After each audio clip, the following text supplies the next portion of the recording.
जड़ भरत को कोई रत्ती भर कष्ट नहीं, वो तो चाहते थे कि मार दे, हमारा तन समाप्त हो जाए, अच्छा हो, मुक्त हो जाए। पर जड़ भरत को लगा कि नहीं, अभी आयु है, कुछ अच्छा काम कर लिया जाए। चलिए वहां से रास्ते में राजा रघुगढ़ सत्संग करने के लिए जा रहे थे कपिल देव महाराज के पास में। एक जो कार था ना पालकी को उठाने वाला, वो कुछ बीमार हो गया, तो इधर उधर तीन जो और थे उठाने वाले बोले महाराज एक जो है उठाने वाला पालकी वो बीमार हो गया है। बोले देखो किसी को पकड़ लो। राजा है वो तो अंदर बैठा हो, कहाँ जाएगा। दौड़ा, देखा दिमाग, तो एक बड़ा हट्टा कट्टा वही जड़ भरत आ रहे हैं। बोले मिल गया महाराज, तो बोले लगा लो। अब जड़ भरत को पालकी में, अब कितनी परमहंसी लग गए पालकी में, आगे आगे जा रहे हैं। देखा एक चींटी पैर के नीचे आ गई। जैसे ही देखा कि पैर के नीचे चींटी आ गई, तो जड़ भरत ने उस चींटी को बचाने के लिए उछले, और जैसे ही उछले, तो जब उछले तो क्या होगा, पालकी में जो अंदर राजा बैठा है उसका तो गोविंदा है नमो नमः, सिर लगा ऊपर। धिक है, अंदर से आवाज आई, धिक्कार है, इतनी बलवान हिष्ट पुष्ट होकर के तुम्हें पालकी उठाना नहीं आता है। तीनों ने हाथ जोड़ा, महाराज ये नया वाला है ना, इसने किया है, मैं कभी ये नहीं कर सकता। अंदर से राजा रघुगढ़ देखते हैं, बोले अब मोटा ताजा था, पर राजा रघुगढ़ ने बिंग का बाण मारा। हाँ बेचारा पतला दुबला है, ये बिंग का बाण मारा, इसकी देखो हड्डियां नजर आ रही, जबकि बहुत मोटे थे हट्टे कट्टे। बोले बेचारे का देखो हड्डियां नजर आ रही हैं, नसें नजर आ रही, कुछ नहीं बोले जड़ भरत। फिर आगे एक चीता आ गया, और जैसे ही फिर चीता आया उसको बचाने के लिए पुनः जैसे ही छलांग मारी, तो इस बार तो महाराज राजा रघुगढ़ की खोपड़ी में रक्त प्रवाहित होने लगा। बस रोक दो पालकी, और मैं ऐसे दुष्टों को दंड दे, मैं राजा हूं, मुझे दंड देना आता है, मैं ऐसा दंड दूंगा, ऐसा दंड दूंगा कि आज के बाद में तुम किसी के साथ में ऐसा कार्य नहीं करोगे, ऐसी पालकी नहीं उठाओगे।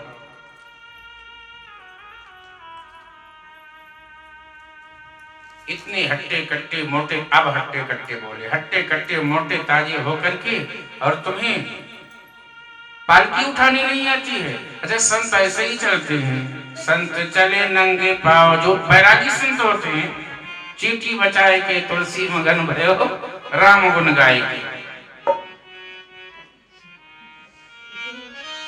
अंदर से देखा है। अब महाराज बोल उठे, जड़ भरत पहली बार बोले, क्या बोले, बोले राजन तुम जिस शरीर को गाली दे रहे हो, जिस शरीर को हट्टा कट्टा मोटा दुबला पतला दुनिया भर की बातें कह रहे हो, ये तो शरीर है, इसके अंदर जो बैठा हुआ है उसको इससे कोई फर्क नहीं पड़ता है। तुम जो चाहो सो कहते रहो, नैनम छिन्दन्ति शस्त्राणि नैनम दहति पावकाः न चैनम दैनम क्लेदयन्तं पो न शोषयति मारुता। उस आत्मा को कोई शस्त्र काट नहीं सकता, कोई आग जला नहीं सकता, कोई जल गीला नहीं कर सकता।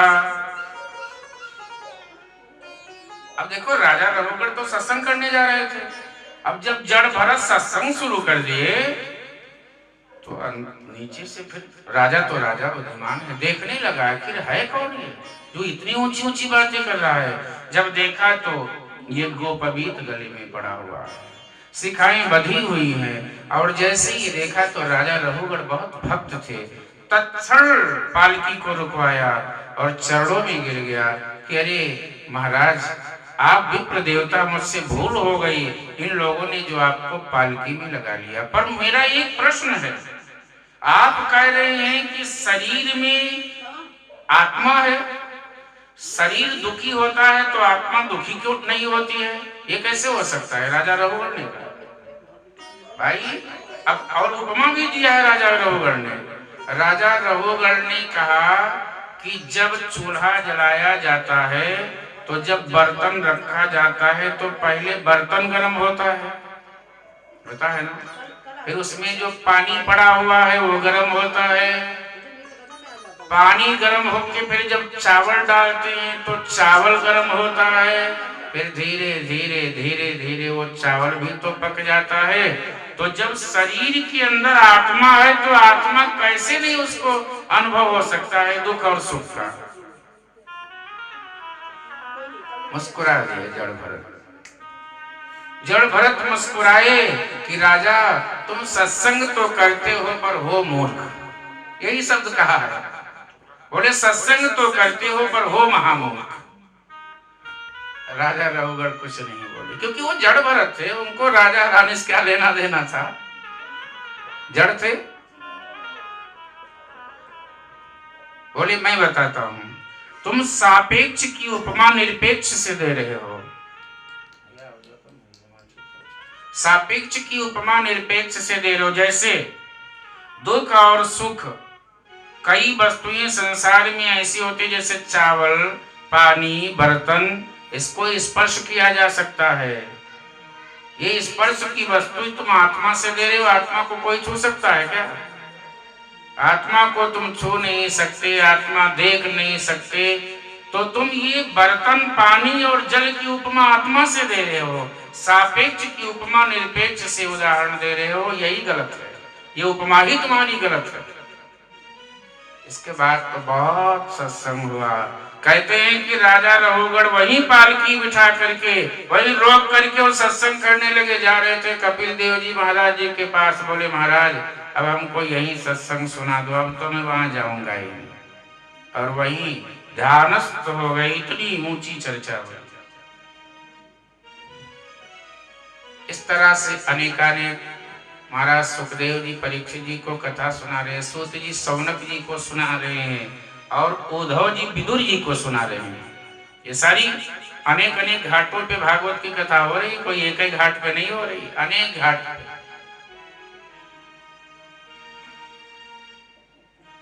पुनः गज और ग्राह की कथा थी, समुद्र मंथन की, क्योंकि अब गजग्राह को प्रणाम करते हैं। कथा बड़ी लंबी है। गजग्राह की कथा में नारायण स्वयं आकर के और रक्षा करते हैं गज का, और ग्राह का वध कर देते हैं। समुद्र मंथन की कथा आती है कि देवता और असुर लोग मिलकर के आपस में संधि करके समुद्र मंथन किए थे। समुद्र मंथन में भगवान स्वयं आदेश दिए थे, वासुकी नाग की रस्सी मंदराचल पर्वत का मथानी, और जब समुद्र में ना रुके तो भगवान स्वयं कच्छप बन करके उसको रोक दिया था, और वहां से 14 रत्न की उत्पत्ति हुई थी। धनवंतरी बन करके स्वयं अमृत कलश लेके उत्पन्न हुए थे। और मोहिनी, फिर वहां 3 अवतार भगवान ने एक ही जगह धारण किया है, कच्छप, धनवंतरी और अंत में मोहिनी रूप धारण किया। और जब मोहिनी रूप धारण किया, बोले मोहिनी रूप धारण इसीलिए किया कि देवता लोग को तो पिला दो और राक्षस लोगों को नहीं पिलाना है, क्योंकि ये अमर हो गए तो सब अनर्थ हो जाएगा। अब मोहिनी रूप में लट्टू हो गए राक्षस लोग। यही राक्षसों की कमी होती है कि सौंदर्य देखा तो लट्टू हो गए, उधर काम हो गया देवताओं का। सब अमृत पान कर रहे थे, उसी में 2 बुद्धिमान बैठ गए थे, 2 की 1, पर 1 से 2 हो गया। कौन? राहु। सूर्य ने इशारा किया, महाराज आपके मोहिनी रूप में आसक्त नहीं हुआ है। तत्क्षण भगवान ने चक्र से सिर अलग कर दिया, तो राहु केतु एक ही से 2 भाग बन गए, पर अमर हो गए। क्यों? अमृत पान, अमृत यहाँ तक आ चुका था। ध्यान देना प्यारे, ये जो प्याज आदि है ना, वैसे तो आयुर्वेद में प्याज का बहुत महत्व है, पर जो राहु का जब सिर कटा तो जो रक्त नीचे गिरा उसी से तो प्याज उत्पन्न हुआ है। इसीलिए राक्षस के रक्त से उत्पन्न है प्याज, इसीलिए तमोगुणी होता है। साधक लोग इसीलिए इसको नहीं खाते हैं। लहसुन प्याज की उत्पत्ति ऐसे बताई गई है। आप स्वस्थ रहेंगे निसंदेह, पर तमोगुणी रहेंगे, आप सतोगुणी नहीं बन पाएंगे। इसलिए साधकों के लिए बताया गया कि भजन करने वालों को लहसुन प्याज से, लहसुन की उत्पत्ति गऊ के खुर से हुई है, वो भी कथा थी। सब अमृत पान कर लिए, देवता लोग आनंदित हो गए। अब देवता और असुरों में शत्रुता हो गई कि मेरे साथ छल किया, तो देवासुर संग्राम हुआ। देवासुर संग्राम हुआ तो सब राक्षस लोग जीत जाते हैं। देखो अमर तो हो गए पर राक्षस लोग बलवान तो होते हैं, इसमें कोई शक नहीं, क्योंकि उल्टा सीधा जो खाएगा वो बलवान होगा। देवराज इंद्र को बाहर निकाल दिया, चलो बाहर, सिंहासन से बाहर घूमे इधर उधर।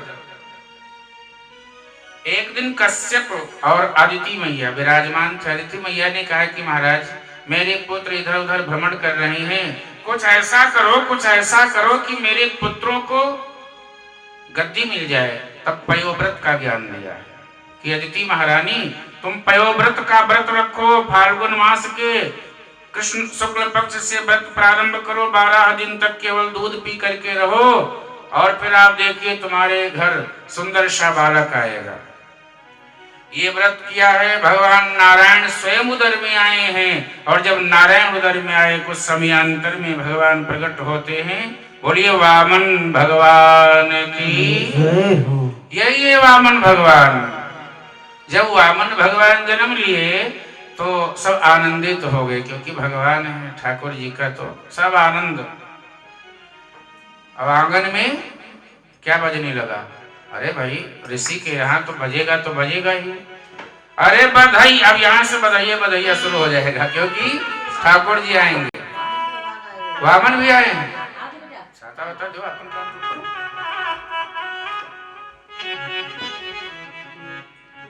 बहुत आनंदित हुए हैं, वामन भगवान आए, परमानंद हुआ, सब लोग प्रसन्न हुए। बृहस्पति महाराज ने आदेश दिया है कि नारायण अब तुम वामन बन के आए हो तो तुम मेरा चेला बन गए, क्योंकि बृहस्पति को चेला बना लिया, गुरु बना लिया, शिष्य बन गए। आदेश दिया कि जाओ बलि यज्ञ कर रहे हैं, बलि के यहाँ से बलि को छल लो। ये देवगुरु बृहस्पति ने आदेश दिया है, और जा करके सब मांग लो, और उसी में स्वर्ग भी मांग लेना, जिससे देवराज इंद्राज को गद्दी मिल जाए। तो आंगने में बधैया बाजे, बधैया बाजे, अरे आंगने में बधैया बाजे, आंगने में बधैया बाजे। वामन भगवान अपना कमंडल और छाता लेकर के निकल पड़े। जाओ ऐसा भिक्षा मांग के लेके आओ कि बलि का सब ले लो।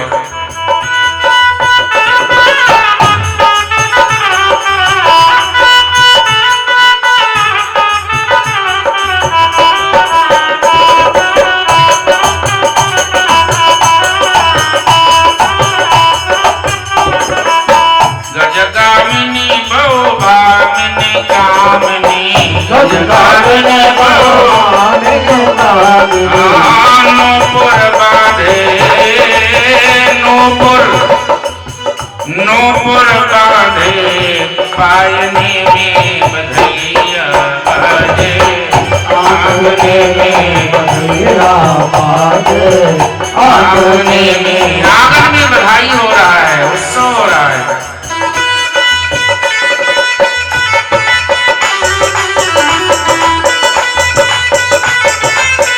भगवान को तिलक तेल लगा दो।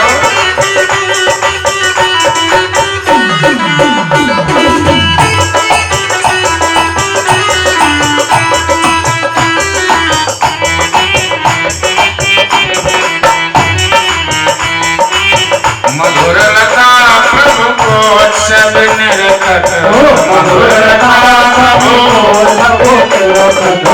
मधुर लता प्रभु को सब निरखत, मधुर लता प्रभु को सब निरखत।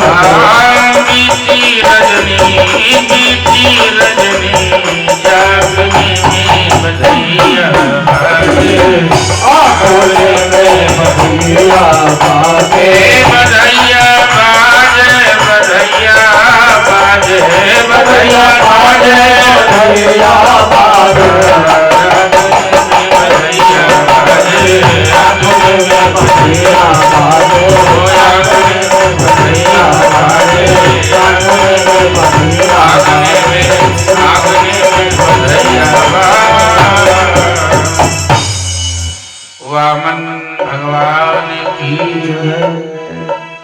वामन भगवान भिक्षाटन के लिए निकल पड़े और भिक्षा मांगते मांगते बलि के द्वार पे पहुंच गए। बलि के यहाँ यज्ञ हो रहा था। भिक्षांग दे, भिक्षांग दे, भिक्षांग दे। बलि महाराज बाहर निकले। बहुत तेजवान रूपवान छोटा सा ब्राह्मण बालक भिक्षा मांग रहा है। बलि जी ने कहा, क्या चाहिए बालक? भगवान मुस्कुराए, बालक नहीं पालक हूं, बालक केवल बना हूं। बोले मांगो, क्या चाहिए? बोले कुछ नहीं चाहिए, ऐसे ही आपके यहाँ यज्ञ हो रहा था, आ गया। अरे बोले तो देखो ब्राह्मण बालक, बलि ने कहा ब्राह्मण बालक ऐसे तो नहीं आ सकता, कुछ तो मन में है। ब्राह्मण बालक आए तो समझो कुछ मन में है, ब्राह्मण बालक ऐसे नहीं आएगा। ये बलि जी ने कहा, क्या चाहिए?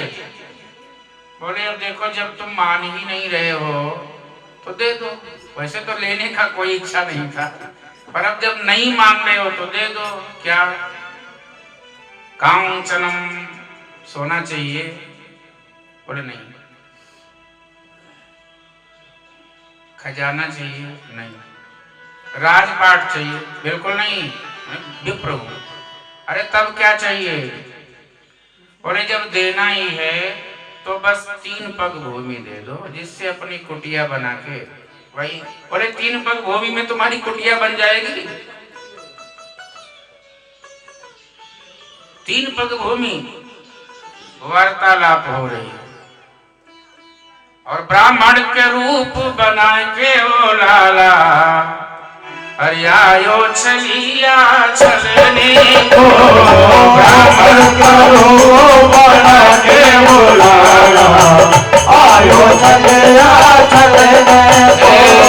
ब्राह्मण को रूप बना के ओ लाला, आयो चलिया चलने को। ब्राह्मण का रूप बना के ओ लाला, आयो चलिया चलने को। चलिया नटवर नागराज छलने के लिए आ गया बलि महाराज को भक्तों की रक्षा करना।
कमंडल हाथ लगाए के वो लाला, आयो चलिया चलने को।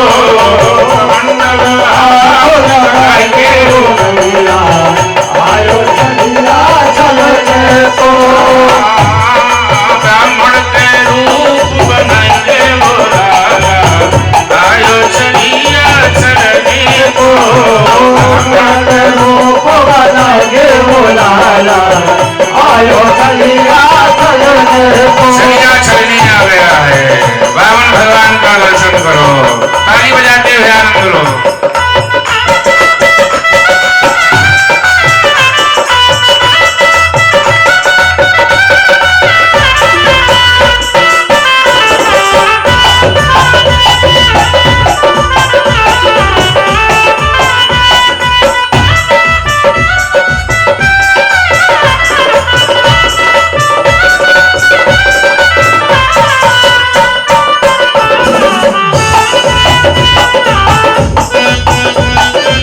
तो गीता दबाई के बोला आयो चलिया चलने को गीता दबाई के बोला आयो चलिया चलने को। भगवान बलि को छलने के लिए पहुंच जाते हैं और छलने के लिए तैयार हो।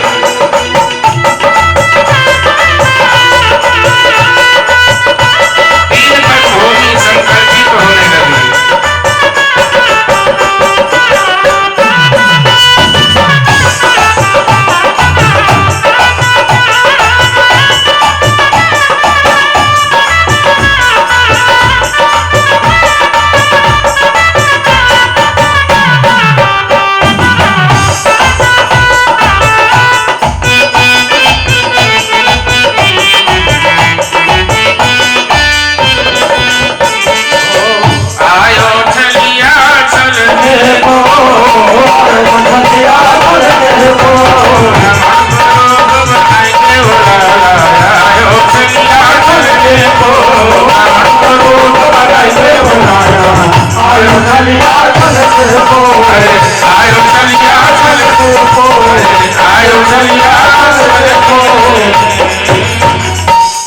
बोलिए वामन भगवान की जय जय श्री राम जय जय श्री राम जय जय श्री राम।